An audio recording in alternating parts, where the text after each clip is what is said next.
resources were there, I mean, I would have been the happiest person if we were able to recruit about 500,000 more security people. But let's be practical. Will our economy be able to absorb that? We all know that practically that is not possible. If you have a police of 50,000, can you really take 130,000 and add to an existing 49,000?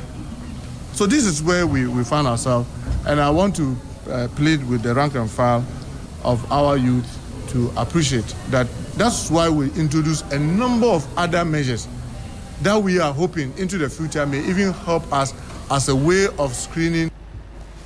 And you heard that the Interior Minister Mohamed Muntakar Mubarak, and of course these figures mean that nearly 99% of applicants may not secure a position, highlighting the intense competition for stable public sector jobs in Ghana. I'm joined in the studio now by my colleague Wisdom Staffo. He is with our research desk.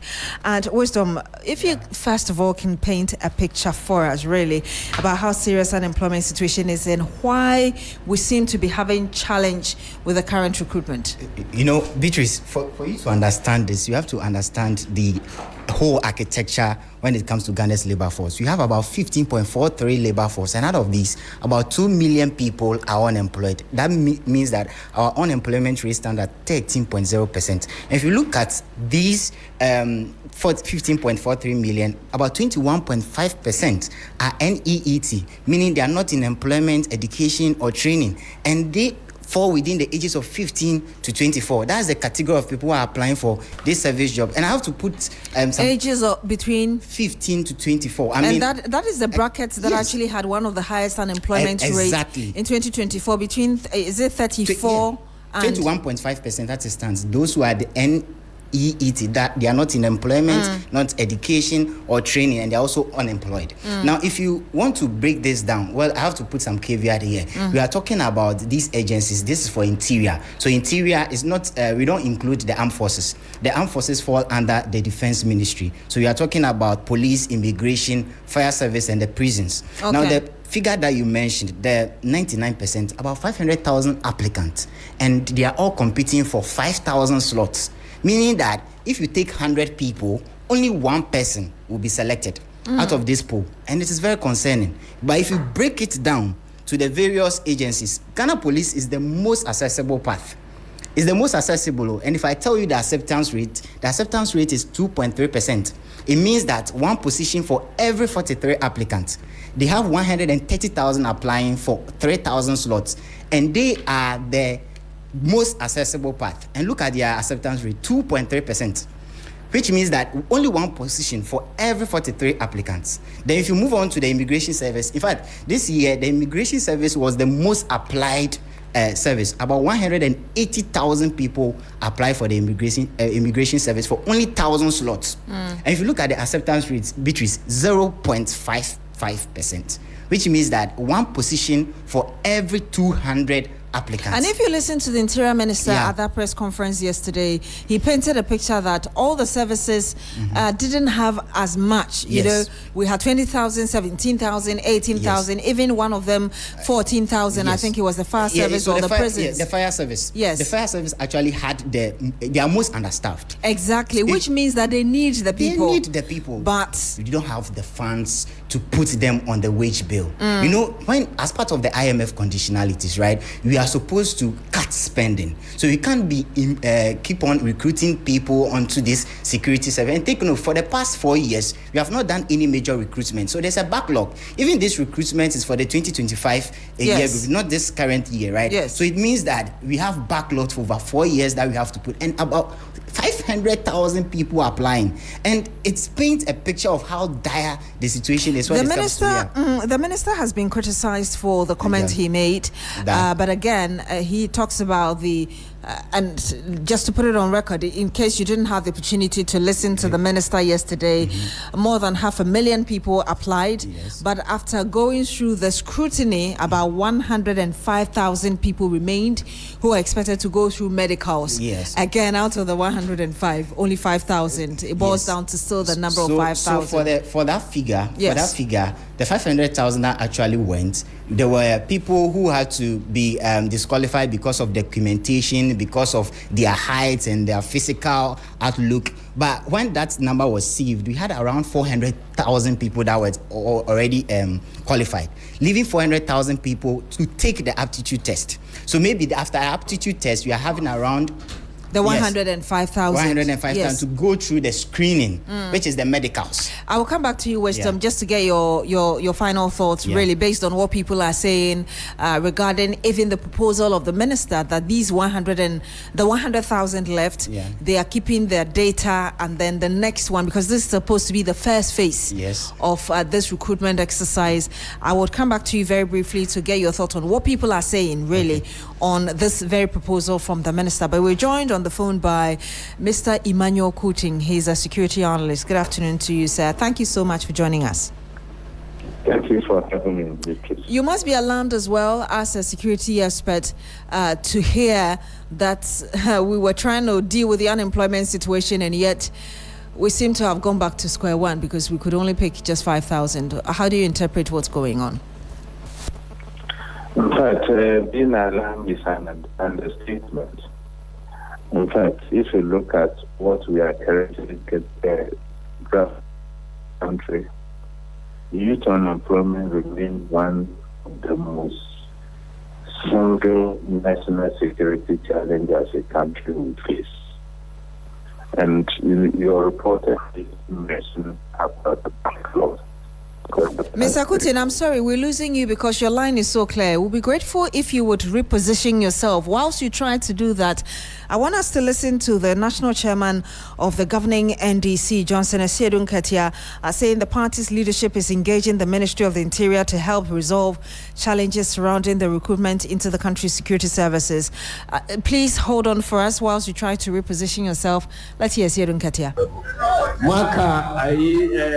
Recruitment. Ade ho asem enokre yetu yeguso a ye ni minister no kasa ewo ho na ade no minister no so ocheche niema bi mu a echese ono so na adwuma no ede if we say ye bie kwan say ye mfa police fo no nipa apply no Ghana nyina na yebo 500,000 a obi pe police ako 500,000 obi pe police ako enti wo fa nipa 500,000 police mu a na nipa say na be ka say police for no kwa akochi wo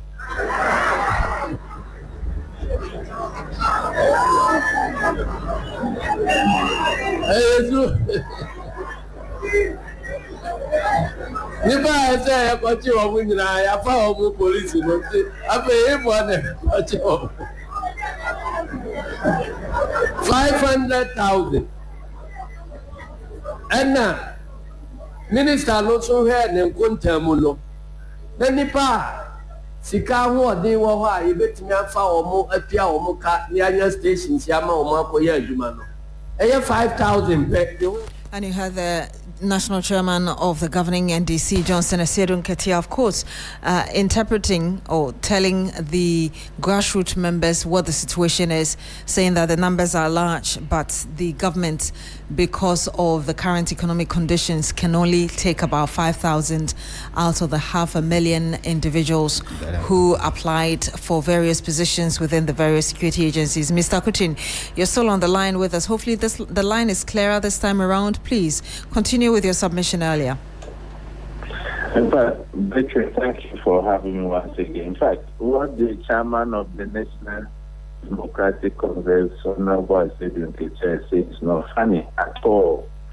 This has been one of the primary challenges with our recruitment processes under the Fourth Republican Constitution.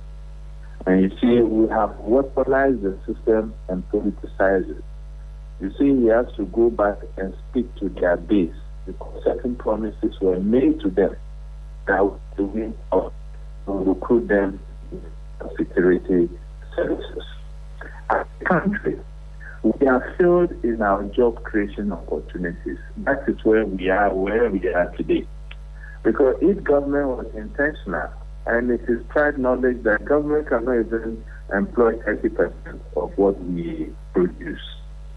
What government ought to do is empower and give the enabling condition to the private sector to thrive and then absorb these cleaning needs. Also look at the entrepreneurial ecosystem where these youth can be given skills and they can apply these same skills, given that we are in the technological world, then they can make good use of whatever is available to them. Today, Beatrice, many people are running better offices because of technology, but we are not making good use of that. The critical point here is our educational system. No, we were colonized by the British.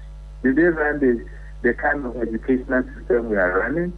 It's just in West Africa here you see this SS system. And we train more graduates than we need. And we have weaponized our educational system in the lens of politics. While some parties looking for accessibility, another is looking for quality. So it goes to the fore that we are not intentional with our national development policies. There are certain policies that should predate presidential term limits. So as a country, we can all rally behind it and make sure it is part of our strategic development planning moving forward. In the absence of all this, this is what we are having. I will use your medium to urge the government. They are saying that over 500,000 of youth apply for these security slots. The form was sold for 250 Ghana cedis. Multiply 250 Ghana cedis by 500,000. That's 125 million Ghana cedis. Where did this money go to? How was this money applied? Are we not committing, is the state not committing a crime against these vulnerable youth? These people are putting their lives to serve their country. Why should they have to buy forms to serve their country? Why should other jurisdictions are even incentivized? So we must look at our recruitment regime, especially the immigration. How do you have 1,000 slots and you sold 180,000 forms? That is a serious crime that should be looked at. We have these cadet corps around the country in our secondary schools and in our university. Let's go back and look at the rationale these cadet corps were put in place. So they should even be the first point of referral to recruit from, because we are not just looking at them, we are looking at the skills. We are looking at the skills. So as a country, this is what we are heading to is not pretty at all. We have to remove the nuances of propaganda, the nuances of politics, and treat this issue as a serious national security matter. The other issue I want to use them to raise is that they should decentralize the process of the recruitment as the Interior Minister did. It always leads to political patronage. We can have a politician managing our security sector recruitment, or we have sector agencies. It's not done anywhere. Now, the issue about the AI, when you use AI, which I support the AI, 100%, because it removes the human face, one, and it leads to a situation where we had in the past where questions were leaked before they start for the exams. And secondly, we are in the era of AI. There's nothing we can do about it. We should rather institutionalize it and make our youth get exposure to it so that they can use it responsibly. So if you use AI to do aptitude tests, at the close of the test, AI should be able to tell you, you should know there and there whether you have passed or you have not passed. But when you use AI in one brain, and another brain you want to use human interface, what does it bring? Doesn't it lead to speculation and the kind of political patronage that has only bedeviled the entire process? I'm sorry, we'll have to end it here. And that was Emmanuel Kuting. He is a security Analyst Wisdom, very briefly before you go, I was asking you about what people are saying about the proposal of the minister that the 100,000 remaining, the government is going to keep the data and subsequently prioritize them during the next phase of recruitment. Beatrice, one aspect of the whole recruitment process we are not discussing is the cost factor. Look, these people have bought forms. 500,000 people have bought forms, around 200 Ghana cedis. If you multiply this, you are getting about 100 million Ghana cedis in just recruitment forms alone. And take note, even after recruitment forms, you pass through the first, second stage, you have to do your medicals. You have to bear the cost of your medicals. Well, the medicals will be for the 100,000. Yes, so let's say we are doing medicals for maybe 1,500 cedis. That's huge amount of money. Well, so all the money that has been spent, what is happening to it? What benefits are they getting from it? Indeed. So if you don't solve the structural issues, okay, we don't solve the issues of unemployment from the base, from the roots, then it will just be a roller coaster. We just go back to the same problem. Thank you very much, Wisdom Safo. He is with our research desk. Now, the National Labour Commission has called on the leadership of the Civil and Local Government Staff Association of Ghana, CLOGSAG, to call off its ongoing strike and appear before the Commission next week, Wednesday, or have themselves to blame. Leadership of the association on Wednesday, March 11, reportedly boycotted a meeting with the National Labour Commission over the ongoing strike. The strike follows years of delays in fulfilling a memorandum of understanding signed with the government in 2019. Among its key demands, CLOGSAG is calling for the immediate adoption of a new salary structure agreed upon with the government, in addition to rectifying long-standing agreed upon improved working conditions. Now, following its refusal to appear before the NLC, the Commission has subsequently rescheduled the meeting, giving the association another opportunity to appear before it on Wednesday, the 18th of March. Let's speak to our Labour Affairs correspondent, Daniel Opoku, who joins us live on the line. Daniel, I know you've spoken to Madam Beatrice Adu, but first, if you can help us understand the meeting of the executives. We understand it's underway. What have you gathered so far?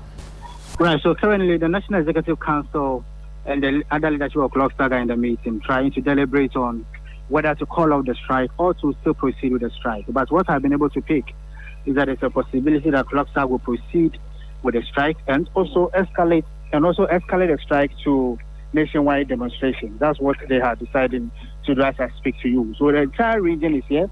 You have representatives of the national leadership of CLOGSAG in the meeting currently, and hopefully, people would have expected that CLOGSAG would have called off the strike, but the understanding we have is likely to proceed and also escalate with nationwide demonstrations. Because yesterday, when they went to a meeting, they were expecting government to have submitted to them a statement or a document indicating payment schedule. But unfortunately, that document did not come as I speak to currently. It's the reason they have taken this position. And what you're saying is that there's a possibility after this meeting, members would continue with the strike? There is. They will continue with the strike because they believe that government, somewhere has shown sparks of bad faith. Because yesterday, after the meeting, they were told they were going to receive a document. The document was going to detail whether indeed the grievances have been resolved or not, or when government will be issuing payments. That's when the various payment schedules will be made available. But unfortunately, as I speak to you currently, they have not received the statement. And the reason the national leadership has taken a firm conclusion collectively that there's a need for them to proceed with the ongoing strike until government listens to their cry. Thank you very much, Daniel Opoku. And Daniel Opoku is our Labour Affairs correspondent. He earlier spoke with the Executive Director of the NLC, Dr. Beatrice Adu, who expressed disappointment as well in the conduct of CLOGSAG. We expected them to come, but they didn't come. And they never also gave any excuse or any reason why they didn't come. But I saw the head of civil service and also the ferries within your meeting. What did you discuss with them?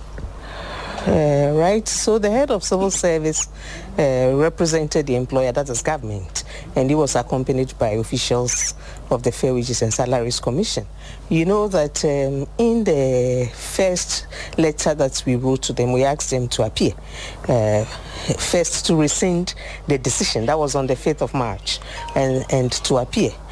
So today, because they didn't appear and they are still on strike, you know, when a party is on strike or has instituted an industrial action, the substantive matter cannot be heard.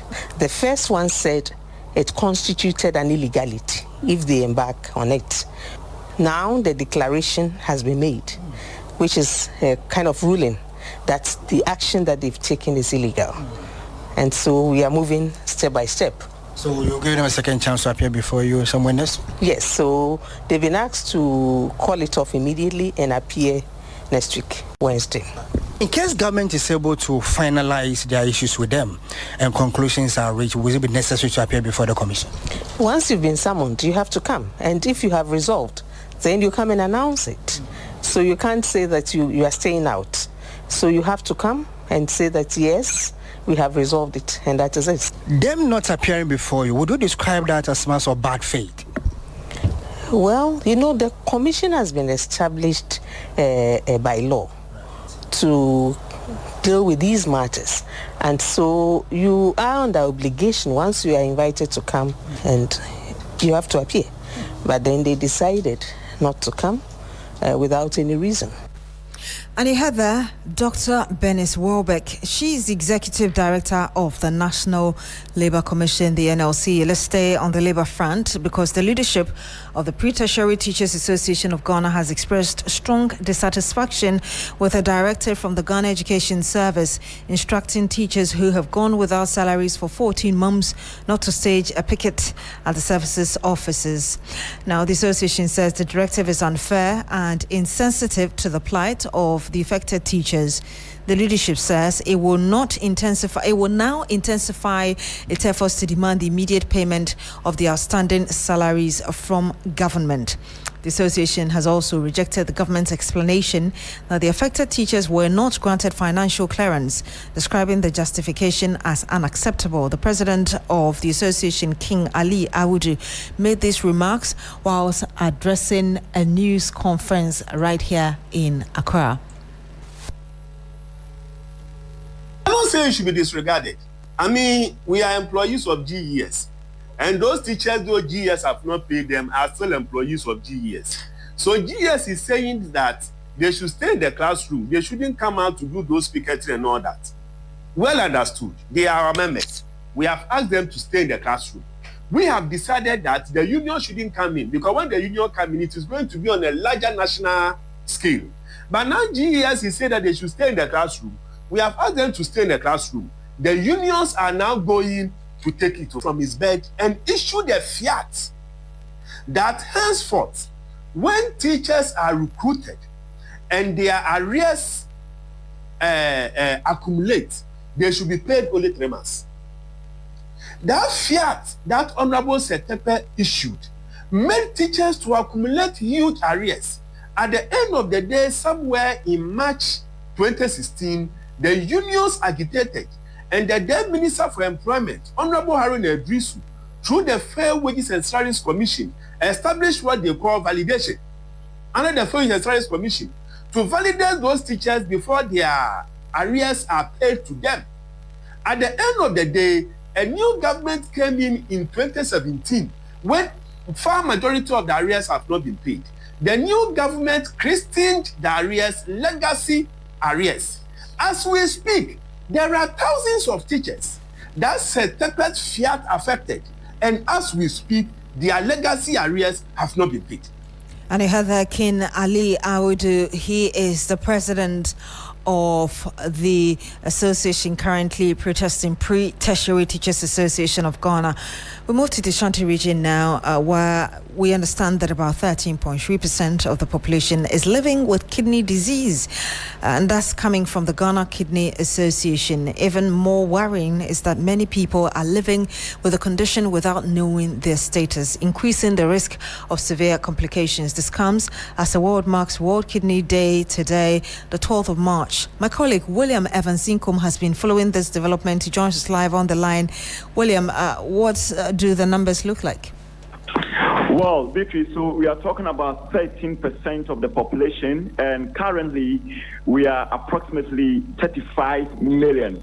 So if you are to do a simple mathematics, striking 30% from the approximately 35 million people who live in Ghana, then we are talking about in excess of 4.5 million. That's quite staggering.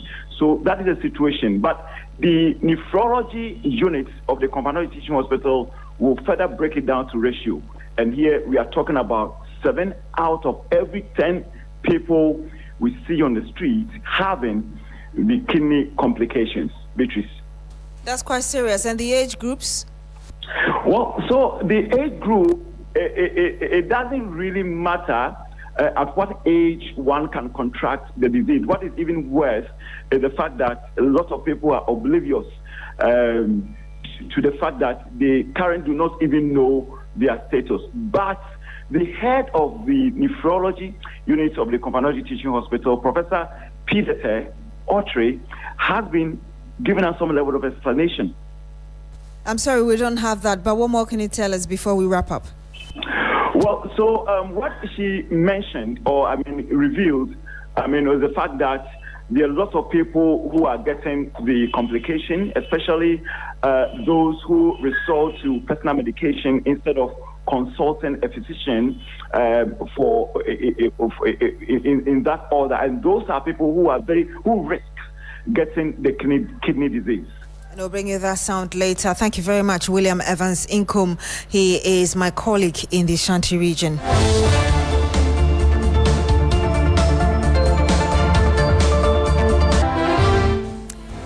And that's it for the Midday News here on Shri FM 92.7. My name is Beatrice Adu. Thank you very much for joining us this afternoon. Log on to shrinews.com for more news. Good afternoon.